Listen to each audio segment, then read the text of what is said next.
Sir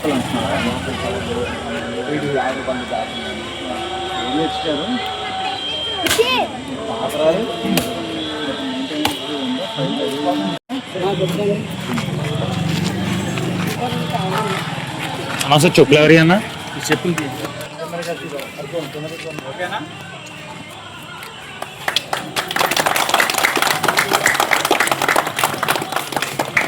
అని ఇలా చూడండి అన్న అందరూ ఒకసారి రెడీ.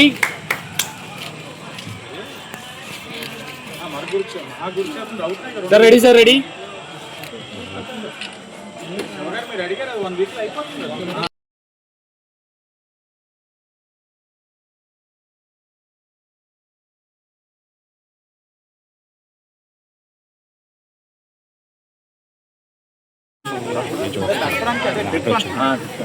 ఐదు పెట్టేసి పర్లేదు.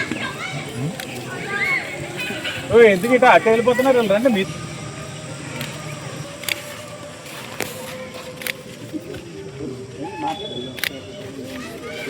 ఏం మాట్లాడాలి? ఏదో ఒకటి మాట్లాడు, ఏదో ఒకటి మాట్లాడు, చెప్పు ఏదో ఒకటి.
ఎవరైనా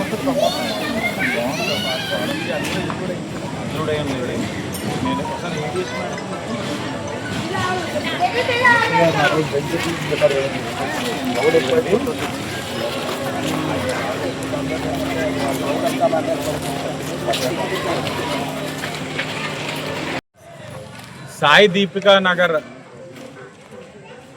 ప్రాంతంలో 20 లక్షలతోటి రోడ్డు పనులకి శంకుస్థాపన చేయడం జరిగింది. ఈ 10వ వార్డు ఎంత చేసినా ఇంకా వర్క్ కనబడుతూనే ఉంది. గాలికి వదిలేశారు గత ప్రభుత్వం. కారణం అనేకం, ఎన్నిసార్లు చెప్తాం, బుద్ధి చెప్పారు వాళ్ళకి. మేము బాధ్యత అన్నీ చేస్తున్నాం. వెనకాలే పార్క్ చూడొచ్చు, ఫ్రూట్ పార్క్. పిల్లలు ఎంతమంది ఉన్నారంటే లోపల ఆ ఫ్రూట్స్ దగ్గరికి వెళ్ళి, అంటే ఏదైతే ఆ బొమ్మలు తయారు చేస్తున్నాయో వాటి దగ్గరికి వెళ్ళి పక్కన ఫ్రూట్స్ వల్ల కలిగే లాభం, ఆ బెనిఫిట్స్ ఏంటన్నది కూడా పిల్లలు నేర్చుకుంటున్నారు. ఇది one of the best park అవుతుంది రాజమహేంద్రవరం. అలాగే మెయింటెనెన్స్ కన్సర్న్ కూడా ఉంది. ఎందుకంటే మేము అదే పని మీద ఆరోగ్యకరమైన రాజమహేంద్రవరానికి పార్కులు డెవలప్ చేయాలని చేసుకుంటూ వెళ్తున్నాం. కానీ మెయింటెనెన్స్ కన్సర్న్ కూడా ఉంది. దాన్ని ఎలా అధిగమించేమో అని అంటే 12 పార్కులకు గాను మెయింటెనెన్స్ కింద సుమారు 38 లక్షలకి సిఆర్ అయిపోయింది, కౌన్సిల్ రిజల్యూషన్ అయింది. ఈరోజే టెండర్లకి పిలవడం జరిగింది. అంటే ఈ 12 పార్కులు కూడా మెయింటెనెన్స్కి కొంతమంది ప్రైవేట్ వాళ్ళు పిలుస్తున్నాం. ఫర్దర్గా వాళ్ళే మెయింటైన్ చేస్తారు. ఈ విధంగా కూడా ఆ మెయింటెనెన్స్ మీద ఉన్న కన్సర్న్ కూడా కూటమి ప్రభుత్వం పరిష్కారం చూపించింది. పక్కన అల్కాపురి ఉంది, అక్కడ కూడా ఇంకా రోడ్స్ డ్రైన్స్ పెద్ద సమస్య ఉంది. అది కూడా పుష్కర్ వర్క్లో పెట్టాం. సుమారు 4 కోట్లు రోడ్స్ కానీ డ్రైన్స్ కానీ 4 కోట్లు. అది కూడా చేస్తాం. 100% ఈ వార్డులో కావాల్సిన పనులన్నీ పూర్తి చేసే బాధ్యత కూటమి ప్రభుత్వ శాసనసభ్యుడిగా నాతో పాటు ఇక్కడ ఉన్న కూటమి నాయకులు అందరిపైన ఉంది. అన్నీ కూడా పూర్తి చేస్తామని హామీ ఇస్తా ఉన్నాం ప్రజలందరికీ. అలాగే పార్క్స్ కూడా ఇంకా చేసుకోవాల్సినవి చాలా ఉన్నాయి. ఒక్కొక్కటిగా చేసుకుంటూ ఆరోగ్యకరమైన రాజమహేంద్రవరం సాధించేందుకు అన్ని విధాలుగా కూడా కృషి చేస్తామని తెలియచేస్తూ మేము డీసిల్టింగ్ పైన అదే పని మీద రివ్యూ చేసుకుంటున్నాం.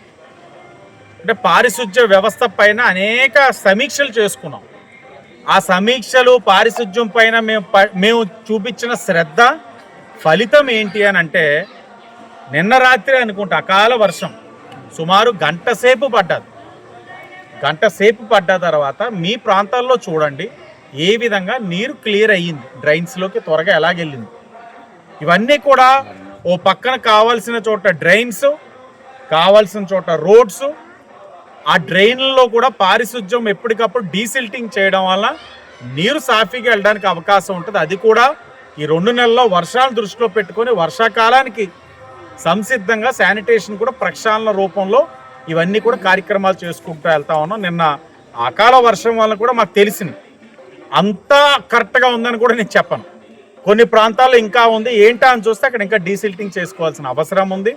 అది కూడా చేసి వర్షాకాలానికి ఇవన్నీ కూడా సంసిద్ధంగా ఉంచి ప్రజలకు ఏ విధమైన ఇబ్బందులు కలగకుండా కూటమి ప్రభుత్వం చూస్తుందని కూడా మరొకసారి తెలియజేస్తూ అందరికీ ధన్యవాదాలు.